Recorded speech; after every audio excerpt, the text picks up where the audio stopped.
Good day and welcome to this week's Money Moment. I'm your host, Mauritz Oberholzer. This week we will be building on last week's episode to discuss the top tips for someone in their 30s. If you focused on a good foundation in your 20s, your 30s is a great time to build on that and start creating real wealth for the future. So let's get into it. In your 30s, you should focus on child education. So not everyone will have children, but most people will have young children in their 30s.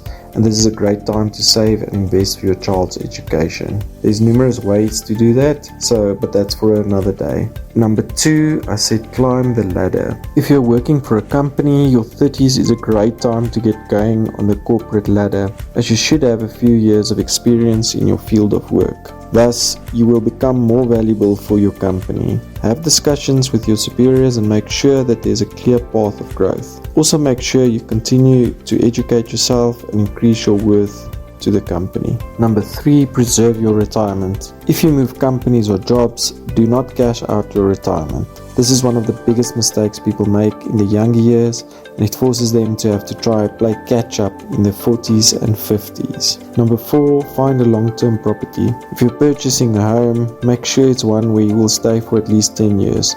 Moving constantly is a very costly process, and the cost of registration of properties can quickly add up. Make sure you do thorough research before committing to your property purchase. Number 5, I said you can take a bit more risk, so look at investing in something like equities. Because you have a relatively longer time horizon, you should expose your investments to shares or equities. Over the longer term, they outperform all the other asset classes. Remember, equities can be volatile, but over a 7+ year horizon, they tend to give you good returns. But make sure you do a proper research. If you don't have time and you don't have the knowledge and you don't want to do it, speak to an investment professional. Number 6, invest in discretionary investments. Discretionary investments are investments that allow more flexibility and is easier to access if money is ever needed. This is a great way to invest for short, medium and long term. Discretionary investments are a great way to also ensure that at retirement you can structure your tax in such a way that you pay less than when you would have